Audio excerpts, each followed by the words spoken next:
National-Conference, the steadfast national conference on Christian apologetics and evangelism, where faith meets reason, culture, and community. Jenna Ellis in the morning on American Family Radio. I love talking about the things of God because of truth and the biblical worldview. The U.S. Constitution obligates our government to preserve and protect the rights that our founders recognize come from God, our Creator, not our government. I believe that Scripture in the Bible is very clear that God is the one that raised up each of you, and God has allowed us to be brought here to this specific moment in time. This is Jenna Ellis in the morning. And indeed, it is the Jenna Ellis in the Morning program, but obviously, Jenna isn't here this morning. Fred Jackson, delighted to sit in for Jenna this morning on this, the 9th day of September. Here in the Deep South, still enjoying some cool weather, and we sure do appreciate that. Talking to our good friend Ray Pritchard last week, who lives in Kansas City, and highs in the 70s and even frost warnings up in Wisconsin. What are all these global warming people saying these days about all of that? You know, strangely silent, as they usually are. But we're going to enjoy it while we have it. And we appreciate the good Lord giving us a break right now in that hot weather that we experienced. I almost said glad to be in the fall because it's fall weather. We're not quite there yet. Having lived in the South here now for almost 3 decades, the return of hot weather would not be unusual. Anyway, hope you're having a great morning. If you're along the East Coast and you're tearing up the 95 to get to work, or the 75 further west of that, we say good morning to you. Please drive carefully, and we hope that you have a wonderful and blessed day. Well, you know, the big story this morning continues to be the brutal murder of that young lady who moved here 3 years ago from Ukraine to get away from the violence. But, you know, it's almost 3 weeks ago that she was traveling aboard this train, this metro train there in Charlotte, North Carolina, when she was brutally murdered from a passenger that was just sitting behind her. Young lady, I think she was just got off work or whatever the case may be. So why is it this murder occurred on August 22nd, almost 3 weeks ago, but now it's just making news? Well, we all know what happened is that the mainstream media did not want to cover this story because it involved a person who has black skin versus the victim, the young lady who has white skin. And you're speculating, Fred. No, go over the stories over the years. And I want to take some time this morning to deal with this because it's interesting with the reaction from the Charlotte mayor about this. It's interesting to a Democrat, Charlotte mayor, a Democrat governor. They didn't say anything about this until this video finally was made public on the weekend. And then all of a sudden, everybody wants to talk about it. It's amazing some of the reaction. The Charlotte mayor, a Democrat, as I say, basically saying the guy who is seen in the video about to stab this young woman, she calls him a victim. It's really quite incredible what's going on out there. I thought I would start off this morning by, I want to play you a report from Fox reporter Alexandria Hoff. And she kind of lines up where we are with this morning. It's cut number 3. There is a lot to learn on this criminal history, and the suspect had previously walked free on cashless bail. That was based on a written promise he made to improve his behavior. Also, his own mother had pled to have him behind bars just due to his ongoing troubles, his issues, and the threats that he had made. DeCarlos Brown Jr. had been in and out of courts and jails for a decade when police say he murdered 23-year-old Irina Zertuska. She was killed exactly 3 years since she moved to the U.S. from Ukraine to escape the war. Now, Brown's earliest offenses including speeding, threats to injury to property, and those were all dismissed. Now, in 2014, Brown pleaded guilty to 2 counts of felony larceny, breaking and entering. He received probation for that. 4 months later, in 2015, he pleaded guilty to robbery with a dangerous weapon. Since he was out in probation, he was sent to prison, but he was released 6 months early. He spent 5 years in prison. In 2022, Brown was arrested for assaulting a woman and injuring property. In 2024, he was arrested for misusing 911, and again for the same thing last year. Then in January, another misuse of 911, that charge. He was released by a judge the same day. Then on the 28th, the judge requested a mental capacity evaluation to proceed with January charges. But it was then on August 22nd that he boards a light rail train in Charlotte. 4.5 minutes after a young woman sits in front of him, he viciously stabs her, according to police. Now, President Trump, he has long blamed cashless bail for situations like this. Here's him responding to this case. There are evil people, and we have to confront that. I just give my love and hope to the family of the young woman who was stabbed this morning or last night in Charlotte by a madman, a lunatic, just got up and started. It's right on the tape. We're going to get to the end of it. And, you know, when you have horrible killings, you have to take horrible actions. And Transportation Secretary Sean Duffy says his agency has also launched an investigation. I can't pull money today from their transit system. I actually have to do an investigation. That's what the law requires. We start that investigation tomorrow, and I guarantee all your viewers that if I find what I think I'm going to find, they are not going to have your federal tax dollars going to their public transportation system. Zero, none, nada. FBI Director Kash Patel said even though this case has been slow to gain attention in the mainstream, he says his agency has been on it since day one. All right, so that's the report as of this morning on all of this. I mentioned the mayor of Charlotte, North Carolina. Her name is V. Lilas, and she has suggested, and this is according to a Daily Mirror, I think, story this morning, that 35-year-old DeCarlos Brown Jr. is simply a victim of the justice system, even as he faces the first-degree murder charges for the death of this young lady. Her name is Irina Zarotska, and if I'm pronouncing that improperly, I apologize for that. But this mayor, this Democrat mayor, goes on to say that, and she actually released a new statement in the wake of the video being released. This is what she said. She thanked, quote, media partners and community members who have chosen not to repost or share the footage out of respect for the victim's family.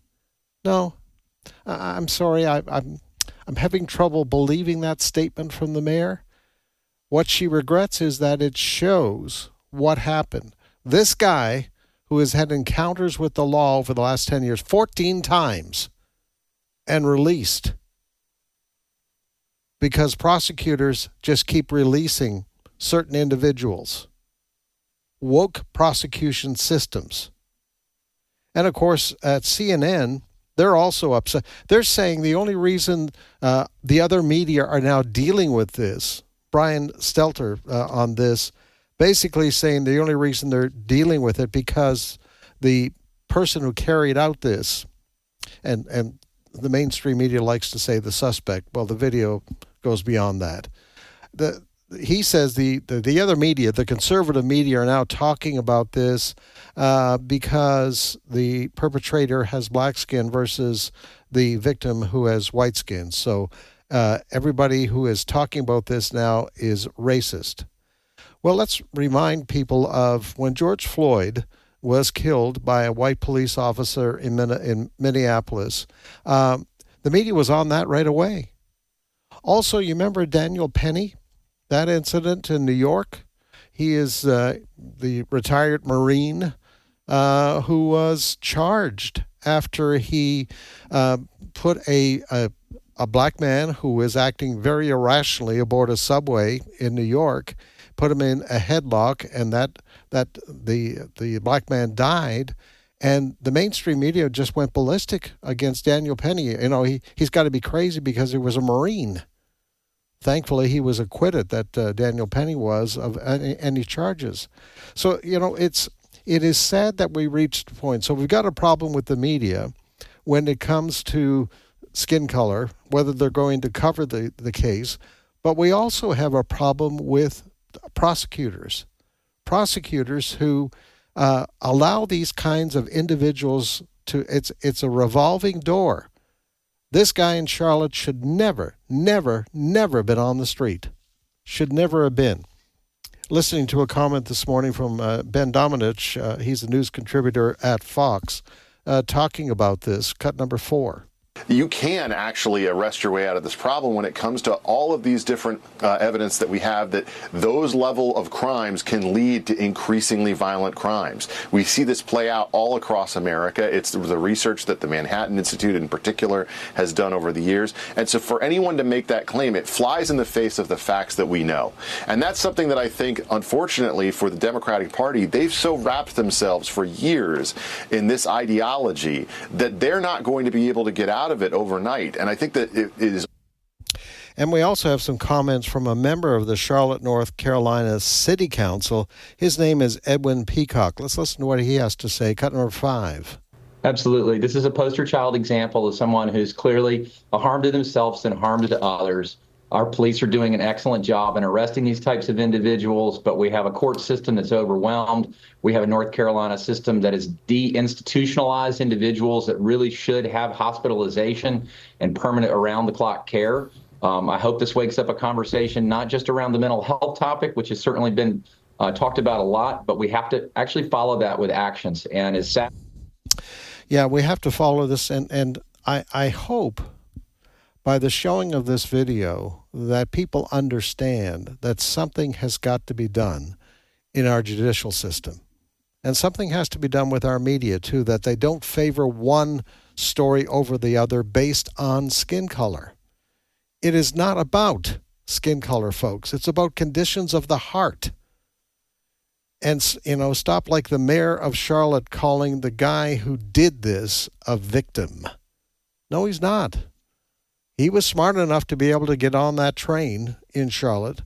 He was smart enough to be there. He's apparently smart enough to talk his way out of 14 other incidents with the law. So it's if you're smart enough to be able to do that kind of thing, you are responsible for your actions.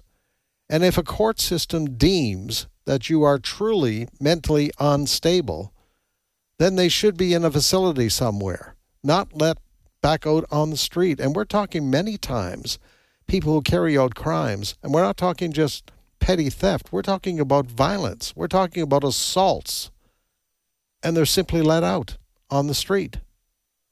So can we get back to where we should be in that regardless of skin color, people are treated fairly, but justice is handed out in a fair fashion. And I don't know, the discussions now, some discussions in some quarters, when are we going to start holding the prosecutors, the woke prosecutors, and the judges, when are we going to start holding them accountable? Accountable for releasing these people. They're the ones that just, nobody seems to talk about them. How do we hold them accountable? And yes, some of them are elected and they can be held accountable at the ballot box. But many times these prosecutors are just, even if they're elected, the electorate forgets about it and they just move on. There has got to be accountability, fairness across the board. Put skin color aside, folks, in all cases, whether it's a perpetrator or the victim, whatever the case may be. And to the mainstream media. This is why the mainstream media, one of the reasons that they're not trusted, because they cherry pick the stories that they're going to cover. Like I say, this young woman who came here from Ukraine to get rid of, away from the violence there, the attacks of the Russians in Ukraine, came here 3 years ago looking for safety. And she thought she had arrived, but it's not the case. And I think, the polls are showing, and this is really interesting. There was a poll out back a few weeks ago, and it said across the board, whether it's Republican or Democrat, one of the major concerns of all of these people are crimes and not being done enough to do. Look what Trump is doing in D.C., what he's done, and how crime has collapsed there because he's put forces in there to stop the bad guys. And again, it's not a racial thing. It's across the board. There are bad drug dealers who have white skin. So can we get back to some common sense? It's going to be interesting to see when we get to the midterms next year if some of these concerns aren't manifested in how people are going to vote? Well, we have other elections coming up this fall. We're going to talk about the New York election as part of this, and the far left politician there who may win that election. We shake our heads and wonder why. All right, Jenna Ellis in the morning. Be back in a minute. You know, a lot of times you have to choose between something high quality or something that saves you money. But what if you could get both? Why not? Especially when it comes to health care, and that is MediShare. You get both. Many families save $500 a month with MediShare, and that's huge, but it's also true that people wind up way more satisfied, too. And we know this from research of members. There's a lot they like about MediShare, but especially they love being part of something they believe in. And MediShare works, too. It has for more than 30 years. There are hundreds of thousands of members who love having telehealth if they need it. They love the huge PPO network. So, yeah, really, you could save a ton and like it better. Imagine being happy with how you're taking care of your health care. So if you're self-employed or you're part of the gig economy or you just want a plan you're happy with, you can call right now and get a price in 2 minutes. Here's the number. Call 833-44-BIBLE. That's 833-44-BIBLE. 833-44-BIBLE. This is Abraham Hamilton III with AFR, and we're sending Bibles. Here's Michael with Bible League International. Say, what would you do if you were a new Christian and you didn't have a Bible? Probably say, well, I'd hop in my car, I'd go to a Christian bookstore, or I'd have one shipped to me. What if those weren't options? You'd say, well, I'm new to the faith. I need to know what it means to grow in the grace and knowledge of Jesus. You know, you would pray that someone, anyone, would bring you a Bible. And that's exactly the way it is for literally millions of Christians around the world. They're part of our spiritual family. They're new to the faith. They want to know what it means to grow in the grace and knowledge of Jesus, but God has them planted where it's very difficult to access a Bible. And that's why AFR and Bible League are teamed up this month to bless 4,000 waiting believers all over the world at $5 a Bible. Would you consider $1 a day? A $30 a month pledge will take care of 72 waiting Christians over the next year. Would you pray about that and get involved today? You can give by calling 800-YES-WORD, 800-YES-WORD, or visit sendbiblesnow.org. That's sendbiblesnow.org. Hello, Americans. I'm Todd Starnes. Stand by for news and commentary next. 4 children were shot in Memphis, Tennessee. They were inside a house when 2 men opened fire. The youngest victims, 3 years old and 5 years old. 2 15-year-olds also shot. Nowhere is safe in Memphis, the city's most dangerous town. President Trump tells me he's considering deploying the National Guard to Memphis. I hope he does. We need help here. Not even Tennessee Governor Bill Lee will lend a helping hand, and I suspect it's because Memphis is run by Democrats. Maybe he wants to teach them a lesson. You get what you voted for. I understand that, but now they're going after toddlers. That's not right. Same story in other cities: Charlotte, North Carolina, Houston, Chicago, Detroit, war zones. Americans should not have to live like this. The Democrats who control these cities, they ought to be run out of office. But for whatever reason, the Democrats have decided the criminals are the true victims, and the rest of us, well, we're just collateral damage. I'm Todd Starnes. Welcome back to Jenna Ellis in the morning on American Family Radio. And indeed, welcome back. Fred Jackson sitting in for Jenna today. Well, we've got some pretty key elections coming up in just a few weeks. One that's getting a lot of attention is in New York. And a young man, I think he's 33 years old, Karan Mamdani, is, all the polls are showing that he's going to win. And he is unapologetic in his very, very far left socialist beliefs. Well, his good friend, Senator Bernie Sanders from Vermont, was out campaigning with him on the weekend. And without apology, you know, what Sanders said was the reason a lot of people are so upset with Mamdani and his policies, such as government-run grocery stores, rent controls, let me see what else. You can ride the buses for free, universal medical care, all those sorts of things. Well, Bernie Sanders says the reason people are complaining about that is that because what Mamdani wants to do is what the American people want for the whole country. Let's have a listen to what Bernie Sanders had to say. Cut 1. Now, apropos of that question, I find it hard to understand how the major Democratic leaders in New York State are not supporting the Democratic candidate. One might think one might think that if a candidate starting at 2% in the polls gets 50,000 volunteers, creates enormous excitement, gets young people involved in the political process, gets non-traditional voters to vote, Democratic leaders will be jumping up and down. This is our guy. So we got another fight on our hands, and that is the future of the Democratic Party. Well, there you have it. Bernie Sanders, a unapologetic far-left socialist. He says Mamdani basically represents the future of the Democratic Party.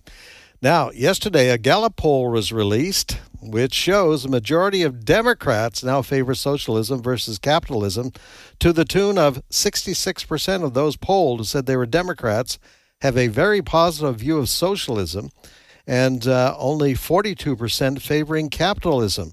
So, is the country moving that far to the left that it is ready for socialism? Well, I think that's our first question for our good friend, Gary Bauer, who joins us now from Washington, D.C. Gary from the Campaign for Working Families. Good morning, Gary. Hey, good morning, Fred. Man, you depressed me. This is my anniversary, and now you got me all down. Sorry, Gary. Well, Fred, that was a great analysis of the situation. In answer to your question, certainly the left-wing party in America is moving further to the left. And I think guys like Schumer and Nancy Pelosi and so forth that we think of as pretty left-wing as it is, the base of their party wants to do even more. And I think what the establishment of the party is upset about is that the base is so open about it. The Democrat Party has been moving toward socialist ideas for a long time, but they do it by covering it, up with a bunch of ornaments and making it look good. But it's just basically big government control of every aspect of our lives. So it's a serious situation, Fred, and it means that there are big things at stake in every election. Gary, I was talking with someone yesterday about this in the wake of this poll from Gallup, and I think it's accurate to say that Americans at least now have a very clear and distinctive choice between the two parties, because the two parties have gone in totally separate directions right now. Yeah, that's exactly right. I was one of those that for a number of years said, well, the two parties, twiddly dee and twiddly dumb. Other than a few issues, there really isn't that much that separates them. Now, that may be true of the establishment of those parties. There's still some Republicans hanging around in Washington that, are hoping that the Trump era of conservative populism will pass. But I think they're yesterday's news, too. So the two parties, when you look at them now, on everything from economics to foreign policy to, in many ways, the most important thing of all, culture and religious liberty and sanctity of life, you can't get a bigger chasm between the two parties than exists right now. You mentioned religious freedom, and that was the theme yesterday of a speech that President Trump was giving. And, of course, the DOJ has this task force that's going on right now looking at incidents, especially under the Biden administration, of anti-Christian bias. And some of the examples are absolutely incredible that's come out, and we're well aware of it. Pro-life people being arrested for praying outside of abortion clinics and things like that. And it is kind of scary when you start to look at these examples of what happened to Christians. Christians being fired because they wouldn't take a vaccination. Christians losing their jobs because of taking a stand, a biblical stand on certain issues. It's the kind of thing, again, it's being brought to light by these task force. And I'm interested in how you think the American people are going to respond to this. Yeah, Fred, I was excited yesterday when I listened to the president outlining what he's doing on religious liberty broadly, but specifically on the violation of Christians' religious liberty rights and the growing problem of anti-Semitism. Look, under Biden, there was a concerted effort to get Christians People, those good pro-life folks praying outside the clinic in Washington, D.C., arrested and sentenced, given jail sentences higher than the average car hijacker gets in Washington, D.C. You had the FBI sending FBI agents into traditional Catholic churches to monitor the Mass, the religious celebration, because they thought it could be linked to domestic terrorism. I mean, the list just goes on and on and on. And I think, unfortunately, a good bit of the church in America is still asleep, Fred. I mean, there's still people, I run into them every day. Well, Gary, I just don't think we get involved in politics. Well, they may not be interested in politics, but politics and big government is interested in them. And, we're fortunate now that we've got the Secretary of Education, a head of the Department of Justice, and more importantly, the President of the United States, who thinks that religious persecution is a big deal, and they're going to do everything they can to stop it. It'll be interesting to see how the Democrats react to this, because so often, it's an instinctive recoiling and taking the exact opposite position. It's interesting. We talk about these incidents of Christians being, and I call it persecution. It was open persecution during the Biden years, but there's it goes beyond that, and I'm looking now at the mayor of Chicago and the governor of Illinois, both Democrats, resisting a president who wants to go in and help people who are desperate for help against crime, against drug dealers, against child traffickers, and it kind of all fits under the same umbrella. Where are these leaders living? I mean, they're even ignoring people who would normally vote Democrat, who are crying out for help, and they're saying, we don't want it because it's Donald Trump. This is the most bizarre thing I've ever seen. But hey, by the end of the day, I'll probably see something even more bizarre than that. It's not one city, right? We saw the mayor of Los Angeles. She almost had a meltdown because the federal government sent resources to Los Angeles to try to get crime under control there, as well as to get illegal aliens out of that city. And she did everything she could to thwart the federal government. Yesterday, Fred, the Supreme Court ruled that it was okay for the Trump administration to go on arresting illegals in the country. A lower court had thrown some roadblocks in that. And I think immediately back in Illinois, the governor and the mayor said things about that, about we're not going to let anybody divide us, including the Supreme Court. I mean, the left in America has gone crazy.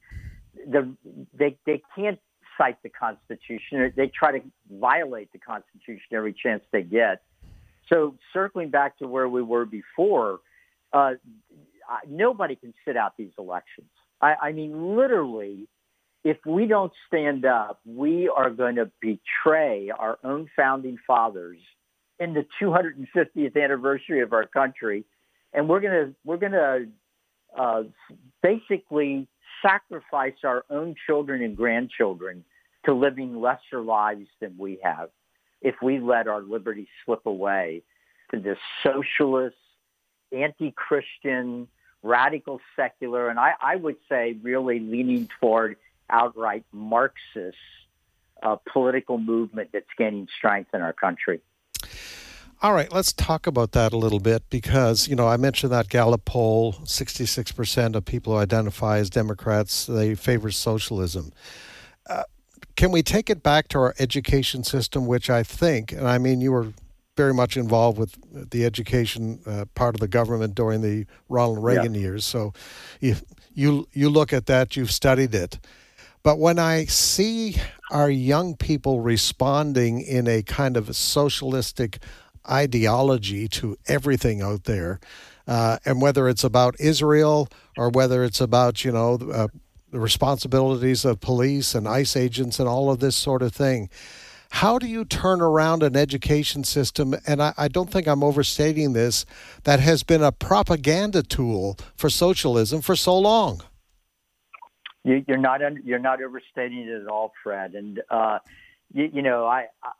happy about some of the things that the Trump administration all the things the Trump administration is doing. But I keep reminding people, we still have an education system in America, and it's essentially run at the local level if you get to, elementary and secondary schools. And they are continuing to do what they've been doing for decades, which is all the way down into elementary school, indoctrinating children on a dozen major things that you and I would be horrified about, whether it's, marriage and family and gender, or the history of our country, patriotism, where our liberty comes from. On all of these areas, there's ongoing indoctrination taking place. And it's doubtful the president can do anything about that if local areas let their local officials and local schools get away with this. It's tough for the federal government to do something. So this is going to be the big battleground, I think, in the years ahead. But by the way, all the way back to 2000, I was campaigning in Minneapolis, and I spoke at a suburban school. And a student there, I asked the students when one of them challenged me on the separation of church and state, I asked the student if they knew what the central moral idea was of America. And I gave them the beginning of the sentence: we hold these truths to be self-evident. And I offered $20 to a student that could finish the sentence. This is 25 years ago in a high school. Nobody in the senior class could finish that sentence. So today, no, I mean, I'm not sure they would even recognize it if you gave them the whole sentence. It's just not taught anymore. We even had a U.S. Senator, Senator Kane from Virginia, who said he was troubled by a witness who said liberty comes from God, not from government. And Kane said, that is a dangerous thing to say. He's from Virginia, where Thomas Jefferson and Adams and all these people end up writing our founding documents. So it is astonishing to see what's happened in the school systems. But you're absolutely right. Unless we can correct that, we're on a slow-moving train to oblivion. I'm glad you brought up Tim Kaine, because it's absolutely amazing. He actually compared those who would advocate that our freedoms come from God. He actually compared that belief with the Islamic mullahs in Iran and what they believe. Yeah. He made a comparison. Yes, and look, it fits into all these other things that have happened. For the great majority of our entire history, most Americans were Christians, and they loved Jesus, and they were patriotic. So they loved America. But today, if you love Jesus and really love America, these people will call you a Christian nationalist. And that is a very bad thing. We cannot have that in this country. So that's what they say. So look, I know I think sometimes people just get disoriented. How does this all fit together? What we're talking about right now is happening in every Western country throughout Europe. It's happening in Canada. It's happening in Australia. There is a massive effort underway to literally erase Judeo-Christian civilization. Western civilization is, another way to refer to it. That civilization has produced more liberty for more people than any system of government the world's ever seen. And there are socialist, Marxist, globalist forces in all those countries that are erasing the borders of their nations, bringing in mass migration of people that don't believe in these values. And every one of these nations, including the United States up until this recent election, have been trying to marginalize Christians and Gary, I'm sorry, I got faith. to interrupt. We have to take a break here. Can you hang in for another few minutes? Sure, absolutely. Yeah. All right. We'll be back. We're talking to Gary Bauer with Campaign for Working Families. This is Jenna Ellis in the morning. Don't go away.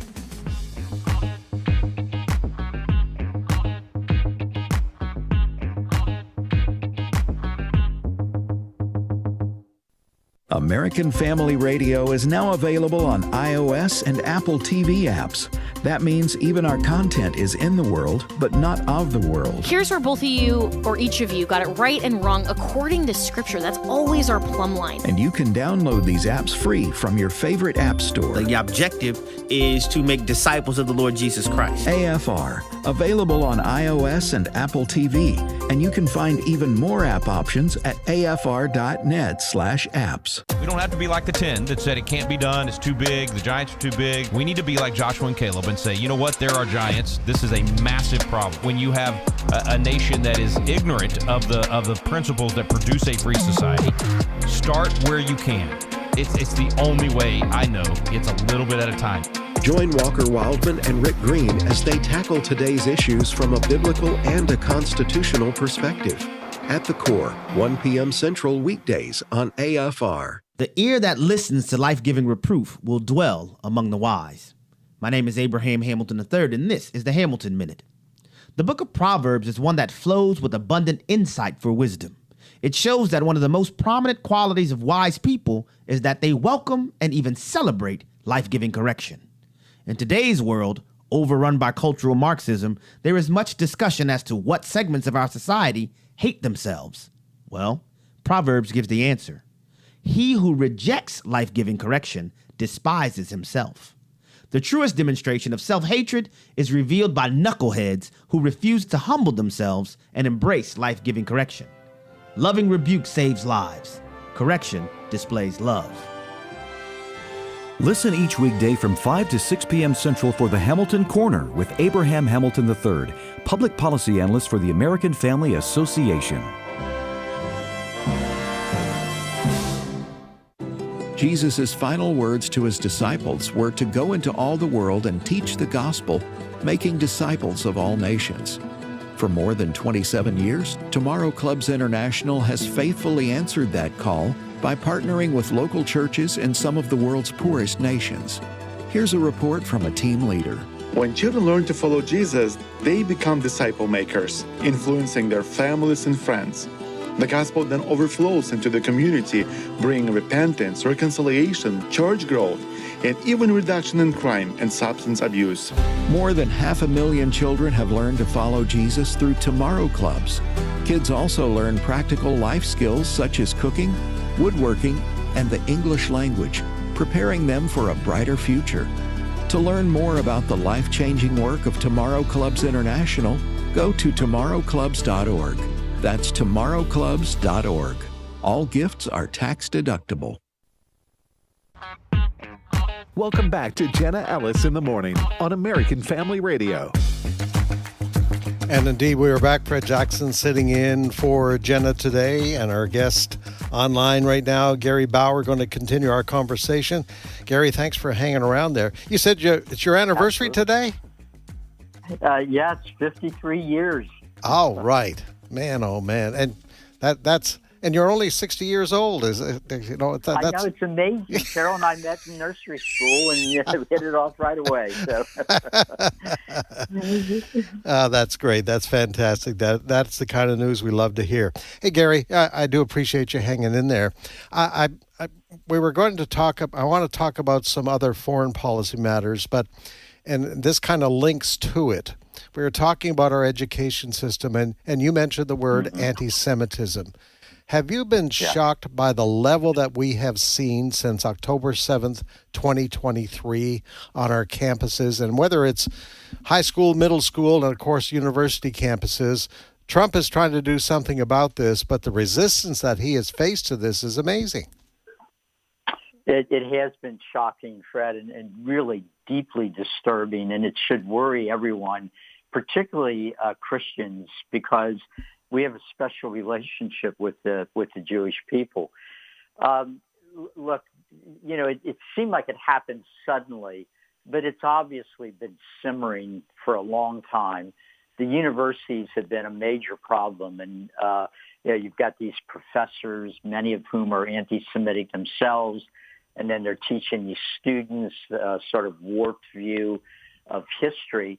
But then in addition to that, and this is one thing that that President Trump has been trying to do something about, we're allowing just hundreds of thousands, millions of people into our country that are coming from nations that almost have an official policy of being anti-Semitic. And these people we're letting in sometimes on student visas, but other times as actual temporary residents, and they get work permits and so forth. They're anti-Semites. They're not only anti-Semites, they don't believe in the general broad values of the United States of America. And unbelievably, those very people that we show kindness to by letting them in the country end up being in these demonstrations, burning the American flag, disrupting classes, making Jews hide in their dorm rooms. And it gets all the way down to the high school level, right in Northern Virginia where I live. The local high school had hundreds of students walk out of class protesting Israel. And there was a counter demonstration of about a half dozen people, all of them Jewish students at the school. So we're in very troubled times. This kind of anti-Semitism historically is always a sign of a country that's in deep trouble.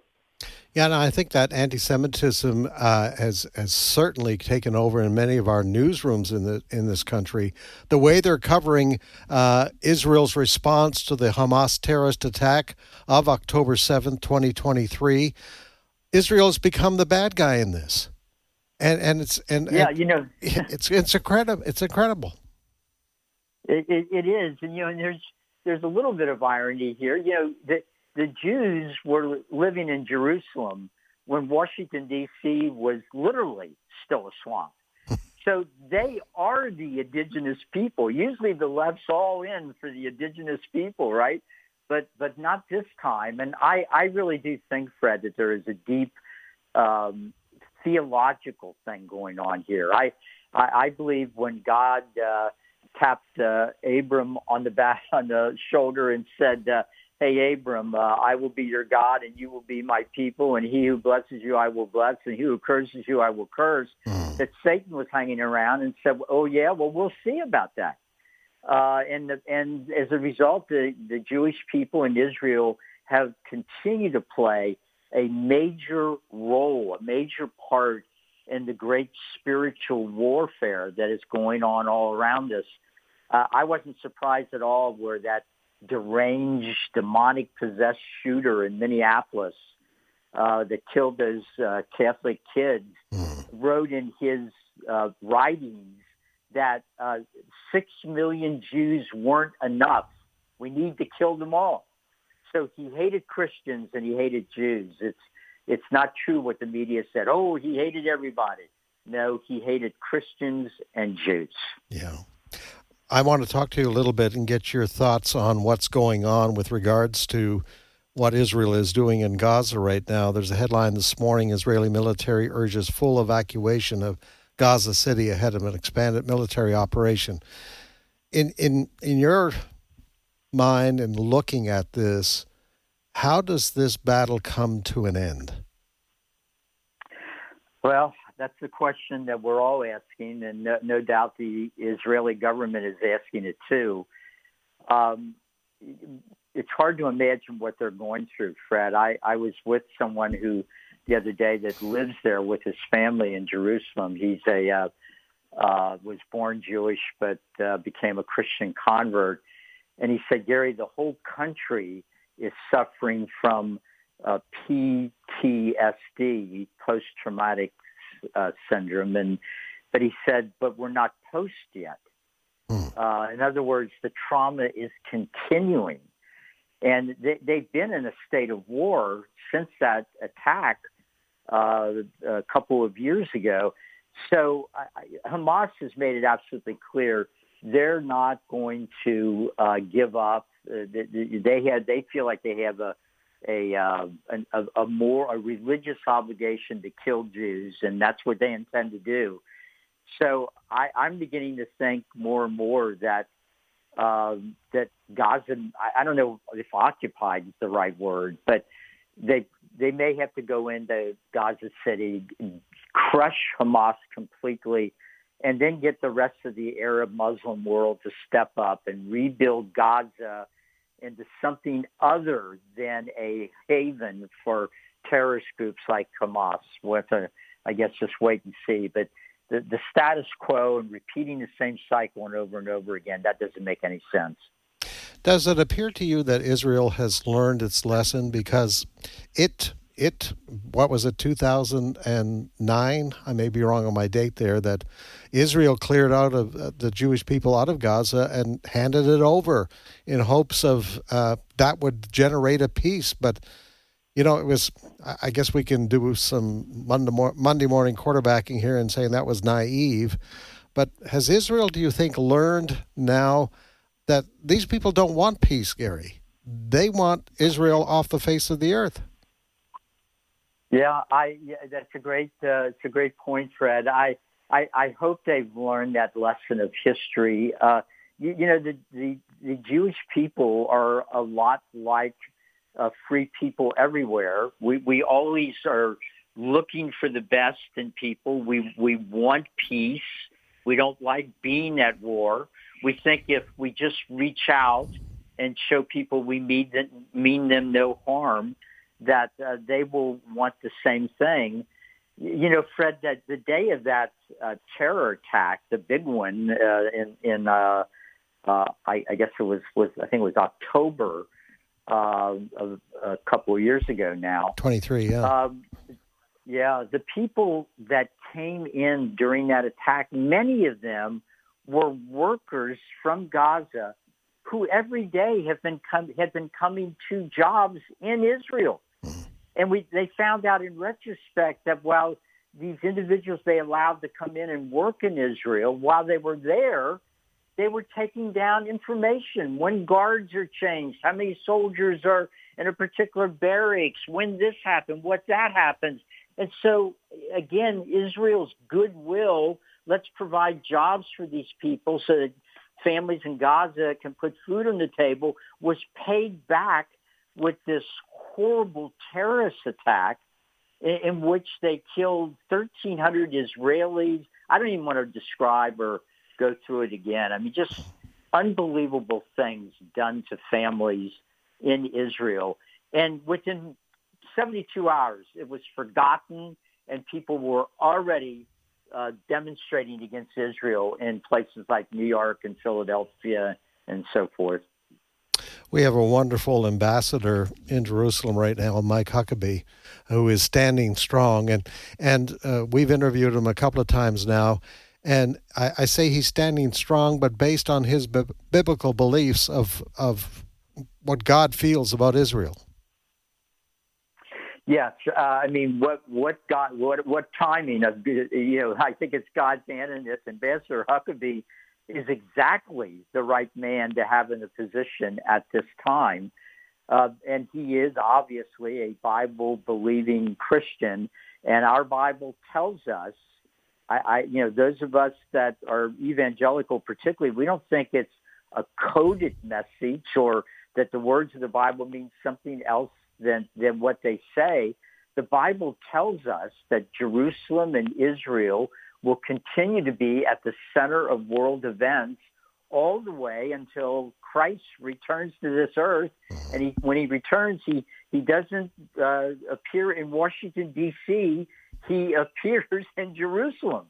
So I want to be on the right side of the conflict that is going on when our Lord and Savior returns. Gary, we only have a few minutes left, but I did want to ask you about Trump's policy with regards to Ukraine right now. There was high hopes, I think, among some people that when President Trump met with Putin in Alaska back there a few weeks ago, it sounded like there was the possibility. But we have seen what Putin has done since that meeting in Anchorage.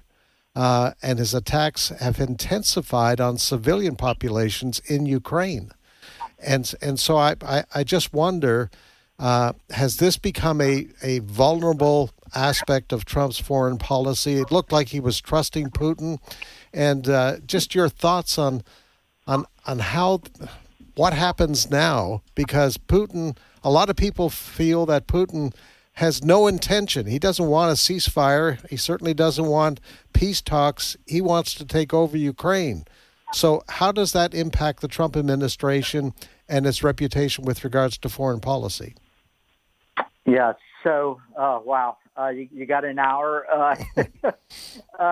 Look, we're in this mess, not because of Donald Trump, but because of Joe Biden. The whole world saw Biden's weakness. That's what led Putin to decide this was the time for him to make his move on Ukraine. I believe President Trump was correct to try to get a peace. I don't think there is anything good about that war continuing. And every day it continues, more die, more suffering, and the chance of a nuclear conflict or a miscalculation with Putin gets greater and greater. But so the president did everything he can. He tried to be a peacemaker, and Putin has multiple times. Zelensky did it a couple of times too, but Putin multiple times has slapped down those peace efforts. So I think you're going to see more serious sanctions put on. But I don't see how Donald Trump can be blamed for the fact that in spite of all of his efforts to get a ceasefire and stop the killing, that it wasn't possible, particularly since I know that the president will continue to do everything he can to make sure that Putin does not take over Ukraine and advance from there. I must say, though, Fred, I do think this is part of a broader and unfortunately maybe a bigger war that's headed our way. Communist China, Russia, Iran, North Korea, Venezuela. There is an alliance of aggressive countries. China is absolutely preparing for a major war. So America we need to strengthen ourselves. We need to strengthen our faith. We need to teach our children that freedom isn't free, because there could be some very challenging days ahead. Yeah, you mentioned those countries, China, Iran, Russia, Venezuela, North Korea. It was interesting, this little gathering of those leaders just in the last 10 days or so. A lot of people saw some biblical prophecy in that. Well, they would be wise to see that. I mean, there are a lot of things you can link together with some of the prophetic scripture. And Fred, back to our politics, a lot of what Donald Trump is doing, and much of it is, controversial and being attacked, much of what he's doing is to try to get us in a position that if there is a major war, we win. Because we can't afford to lose or for it to be a tie or any of those things. So, bringing back our manufacturing here so we're not dependent on foreign countries, being careful about who we allow into the country, because we may be allowing people in that are not on our side, securing our border, which he has already done, emphasizing this 250th anniversary of America and putting things together to teach our children to love our country. Amen. All of these things, if you look at it from the standpoint... Gary, we've got to run. Okay. Gary Bauer, Campaign for Working Families. End of day report. Sign up for it, folks. It's terrific. Hey, listen, thank you so much, Gary. Happy anniversary again. Fred, God bless. All right. Bye-bye for now. We'll see you again real soon, folks. The views and opinions expressed in this broadcast may not necessarily reflect those of the American Family Association or American Family Radio.